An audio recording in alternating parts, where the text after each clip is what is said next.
Welcome to Irrational Grilling. Oh no, you're thinking, not another cooking show. I'm actually going to be interviewed, and I'm going to be interviewed by Ginny. Ginny, welcome to the table. Thank you, Nigel. I can't wait. You know, my life has been boring, and so I had to come here and I wanted to interview you because your life is so fascinating. You have gone around the world and ended up in Longmont, and we want to know why and how. We will probably get to cover that, but you know what? I'm feeling a little iffy at the moment because I'm sitting in the interviewer chair, and that's the interviewee chair over there. I think we should do a swap. Let's do it. Let's do a swap. Okay, here we go. I don't know about this. I'm beginning to feel a little bit nervous sitting in this. Oh my goodness. That is the hot seat. Oh my goodness. There's and these are your my crib sheet. notes. There's Right, your yes. water. Can I have my water, please? I'd be happy to give that to you. Thank you very much. That's Since you asked so nicely. Well, I try to be a gentleman. Well, that's how we'll start the show off, and we'll see where it goes from there. How about that? I did say try. Yes. The emphasis is on the word try. And that's what I noticed that you said. Okay, good. So good. I understand you have an English background because of your voice. So I think you started there. Am I correct? You are 100% correct. And where'd life take you after that? Where did life take me? Well, first of all, I grew up in a small town called Ringwood, which is in the New Forest in the south of England. It's about 100 miles southwest of London. Have a great bunch of friends over there. I'm still friends with more than, 5 people that I basically grew up with. And That's unusual. And we've all remained very close friends through thick or thin, no matter where in the world I've been. They've all stayed local. I'm the one that was the gypsy. So I was working in the UK. I learned how to do printed circuit board design. At a company called Plessy that were down in Poole. Once I'd learned how to do that, I decided it was time to earn money. So I took up contracting. I ended up in a little place called Basildon in Essex. I worked there for a number of years on my first ever computer-aided design machine. And I then heard of a contract that was going in Norway, of all places. So I said, yeah, why not? Let's go to Norway. So I applied for that. Moved over to Norway. I was in Norway for 3 years. Wait a second. Give us a timeline, because computers basically got started maybe in the 70s. No? No. Or are you thinking of the big ones? You're thinking of the big ones. Okay. Okay. You're thinking of the more powerful ones. Like IBM, Okay. Well, the Burrow. IBMs. Yeah. Yeah. This was a Nova computer made by Digital, who was a Massachusetts-based company. Okay. It was a little 16-bit computer that used to chunter along, but it was fast enough for what we wanted to do. This is a bit technical, but all the software was written in assembler, and assembler is the fastest programming language that there is, because you're basically working in machine code. Interesting. The computer's not having to think about what it has to do. It knows instantly what happens next. It's a bit different. And that's getting into the technical. And that's getting into that, so we don't worry about that. Yeah, we won't worry. Norway was fun. I was there for 3 years. It was a killer of a shift. I used to do days and nights, 12-hour days. Ooh. So I used to do Monday to Friday, 60 hours, daytime, and then nighttime, 60 hours, 6 to 6. Yeah, you were young. You could handle it. Yep, it almost drove me over the edge, but yes. Earned an awful lot of money, which was kind of nice. We won't talk about how I didn't pay tax on it. No, we won't go there. We won't go there. But I earned so much money, I then went down to Holland, and I lived there for a year, did absolutely nothing. Except smoke a load of weed and drank a lot of beer, as one does in Holland. That's what I've heard. Absolutely. Yep. Let's see, from Holland I went back to England for a couple of years, then I went over to Brussels, worked in Brussels. There I was doing worldwide support, and so they used to fly me all over the world, all the time. 1980, I saw Okay. my apartment in Brussels for exactly 2 weekends. Why I bothered to pay rent on this place for a whole year when I saw it for 4 days, I don't really know.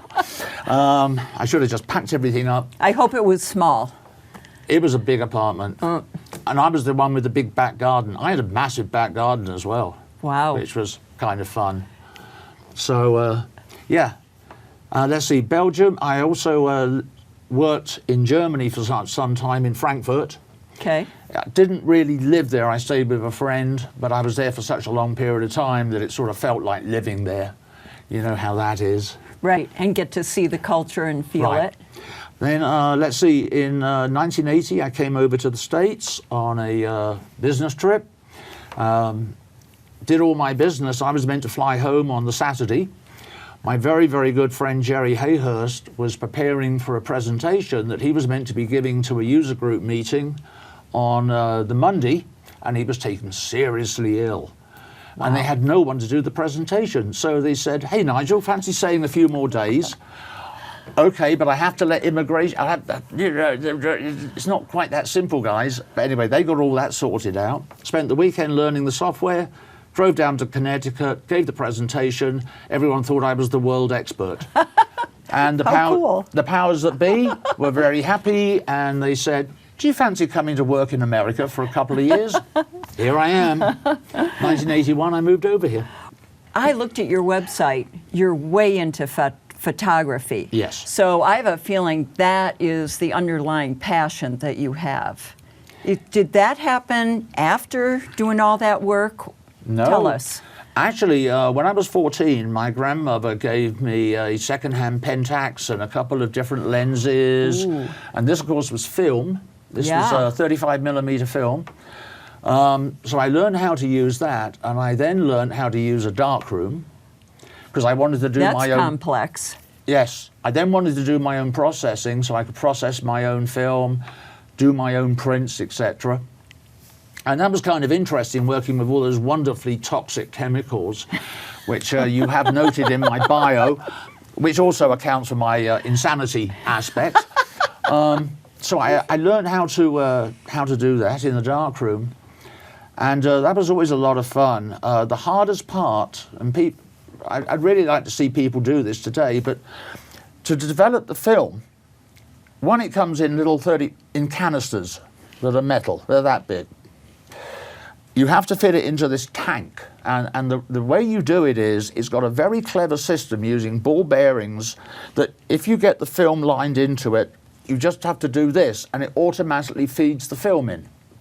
It's very clever, developing tank. Wow. Trouble is, you have to do it in the pitch black. No light at all. Because that will expose the Because that film, will expose right? the film and ruin the film. So you have to learn to take the film out of the canister, which isn't easy, I will hasten to add, because And you're otherwise doing it all by feel. you do the whole thing by feel. You've got to find the film, you've got to find where you've hidden the canister, you've then got to try and get the film into, it is so difficult, it's not even funny. It's hard to do it in light. And you're doing it in a small room, most likely. Actually, normally under the bed covers.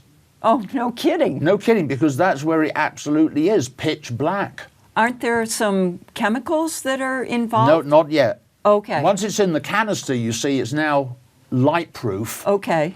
So then you go into the dark room, and then you put in the developer, the fixer, the cleaner, all the rest of it. You then hang the film up to dry. Once the film is dried, you then get out the enlarger, stick the film in the enlarger, and start looking through, seeing what you've got. And of course, you're looking at everything in a negative format. Right, yeah. And you get really used to, your brain sort of manages to do the swap over. Like a dentist, you Yes. know, where they have to think in reverse. That's correct. Yeah. Absolutely correct. Yeah. Learned how to do all that. Then, of course, I got into digital photography, and all the tricks that I used back then, I still use today. Because when I do a photo shoot, I'll think, I'm going to photograph you. Let's see, you know what? This would look really good if we did it in 1920s style. Ooh. And then I will do a series of photographs, sort of 1920s style, and then process them as 1920s taken. Wow. There is software out there that allows you to do this, including adding film grain into the final result. Wow. So, yeah, there's some remarkable software out there to do all of this. So you've played around with that quite a bit. Yes. And one thing that I love that you put on your website was that you really want to experience life. Correct. Completely. There's something about when you go to the grave, you better be well used up. Absolutely. Absolutely. Even if you're What is it? smoking a joint, That's it, yeah. or if you're having a martini, That's it. be well used up. And I love that because I feel exactly the same way. I want to experience everything. Absolutely. So from there, how did that get you into doing photographs of females, males? Because, you know, and you lean a little bit into sex. So that's kind of a big thing in today's world, sort of no. You don't talk about that sort of stuff. So tell us how you got into that. I suppose in a way I sort of fell into it. I did not used to do a lot of, say, nude photography up until going fully digital. The nice thing about digital photography is you can take thousands of pictures and it's cost you nothing. Yeah. So it means you can really go out and you can explore the use of the camera and explore the use of how you want to use the camera. Whereas in the old days, of course, you'd put in 32 frames, take a load of photographs. Oops. Boom, boom, boom, boom, boom. Yeah. Oh, that one didn't work. That one didn't work. That one did work, but what the hell did I do with that one? Because you had to make notes. Yeah. Whereas now, everything is stored in the photograph. Yeah. You know exactly how you took that photograph. That's right. You know exactly what the f-stop is. You know exactly what the speed is. Were you using a flash? Were you using... It's all stored within... And the date is there. Everything. Yeah. Everything. I then discovered a site called Model Mayhem, which I'm still a member of. Model Mayhem sort of speaks for itself. You know, if you're a model and you're not on Model Mayhem, why? You really should be. And it's a great meeting place for photographers and models. And I really got into photographing models. So is that in the Longmont area or all of Colorado? Colorado. That you do it? I wouldn't sort of, you know, Grand Junction, too far away. Yeah. You know, Pueblo. So you have a lot of people calling you up and setting up appointments to do that, because what I notice is I notice more of that than I did of nature and group pictures. Correct. Even though I know you do that, but I was very taken by the portraits of the women. So a lot goes through my mind is, wow, how do you get somebody to relax when you're taking a picture of them? It's a bit like sitting here at the table doing an interview. We're doing it as a fireside chat. So most guests, once they understand that, they just sit here and all nerves have gone within 30 seconds. Do you get to know them a little bit? So it's always, well, yeah, because there's always setup, no matter what. There's always some setup, which gives you always time to talk to them, okay? Now remember, with models that have done it more than, say, 5 or 6 times, they're not nervous at all. Yeah. They're used to the lights, they're used to the camera, they're used to getting instructions. Right. It's the brand spanking new models that aren't used to any of that. And I treat them with absolute kid gloves. You know, you sort of gently bring people into it. So you have to find out a little bit about their personality, because you've got to bring in the background that they want, correct? You know, I would think that it's the whole setting and everything to get them to come out, to bring out their personality. It's interesting you should say that, because settings can be very, very different. There's an area up in Fort Collins. It's called the Environmental Center. I don't know how many acres it is, but they do not touch it. Huh. Everything is allowed to be absolutely wild. If a tree falls over, a tree fell over. So what? Let's leave it. And that's what they do there. So there's trees falling over, there's dead bushes. It looks horrible.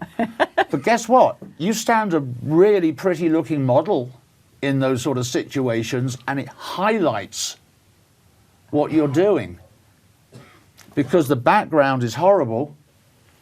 Well, I say horrible, but it's not. And you're more focused on them anyway. I'm more focused on right? them anyway. So it just gives an interesting contrast between, you know, a beautiful looking person and a really badly looking background. So you bring in the combination of nature and the I try to. model. I try so to. That's your specialty. That's my specialty. I mean, one of the things I love doing is photographing here in town at Golden Ponds.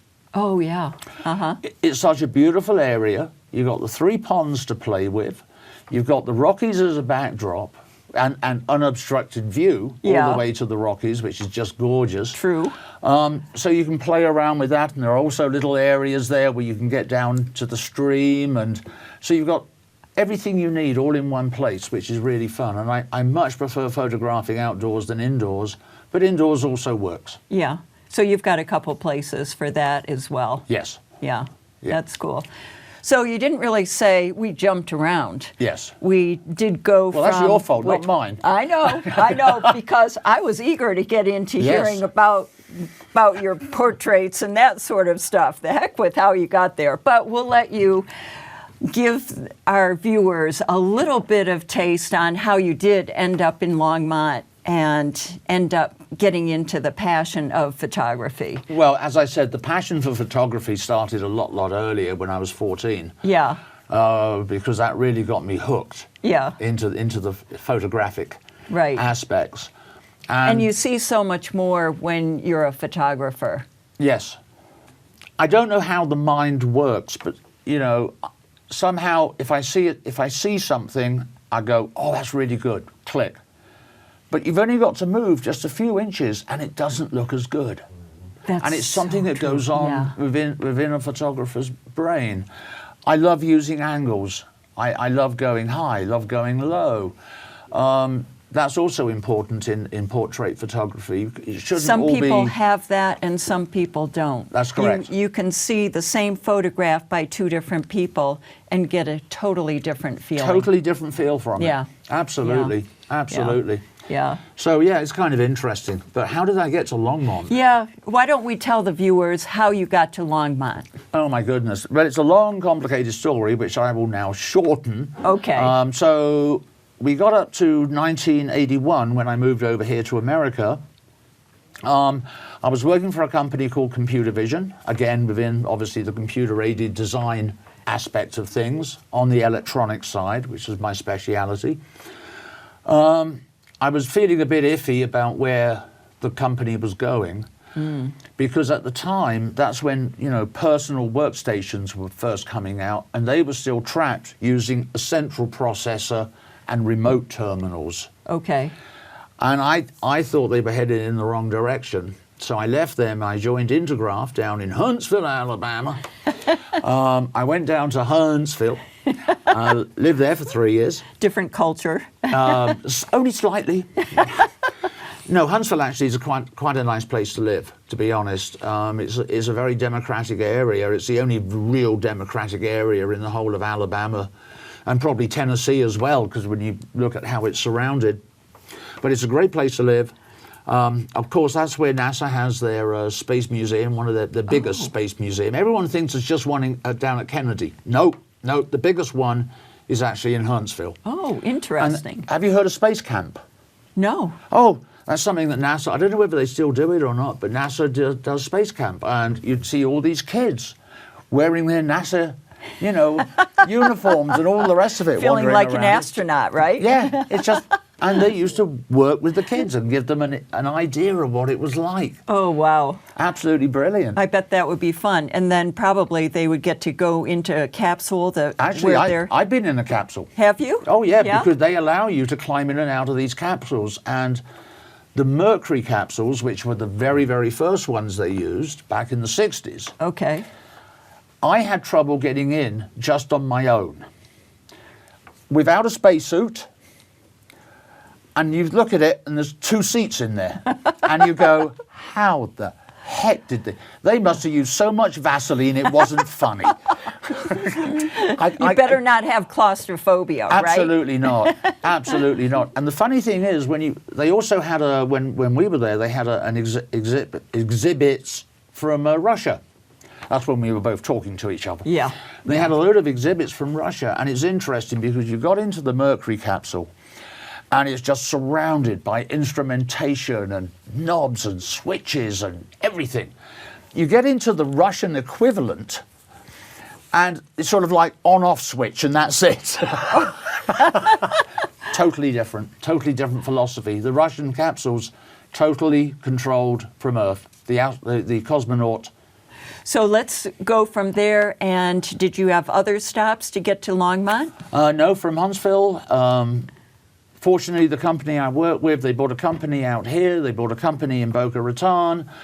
And I was working very closely with the company that we bought. And they said, well, they want to move to Colorado. For some reason, they don't want to live here in Alabama. I wonder why. And they said, do you want to move to Colorado? And in 1980, moved to Colorado. Wow. That's what brought me here. And there we have it. What a fascinating journey that you've had, Nigel. Yeah, and fortunately, it's not quite finished yet. No. I do check the obits every morning to make sure I haven't died overnight. But other than that, things are going well. It's. Well, I hope your friends over in England check that too. Oh, I'm sure they do. Though there's probably a couple of over there going, "Oh, God, he's still alive." Life is to be lived to the fullest. It really is. It is. Have no regrets, right? I have regrets, but not too many. That's good. And I've only got a couple of if-onlys as well. So, I've got no problem. I've lived a life that, not many people have had the fortune to live that I have lived. Been around the whole world a couple of times. That's amazing. And I did it before frequent flyer miles. Dang. Bastards! Boy, did you ever lose out. Did I ever? Well, Nigel, thank you so much for sharing your story, and I hope that people can listen to this and realize, go ahead and take risks. What do you have to lose? Thank you, Nigel. Really appreciate it. You're very, very welcome. Thank you so much for doing this. What fun. And it was a lot of fun working with you on this. And I hope that I've given you the taste for doing interviews, because I think your idea of interviewing different establishments downtown is a very, very good idea. And you're obviously well attuned to do it. Oh, thank you. I appreciate that. So don't put that on the back burner. Bring it to the front burner again. So long as you will be sitting in the interview seat. Okay. Cool. Thank you. Thank you. Thank you for joining us today. I hope you enjoyed the Rational Alchemy interview with Nigel today. I'd love it if you would hit the subscribe button right here below me, right here. Come back and visit us again. Thank you for visiting.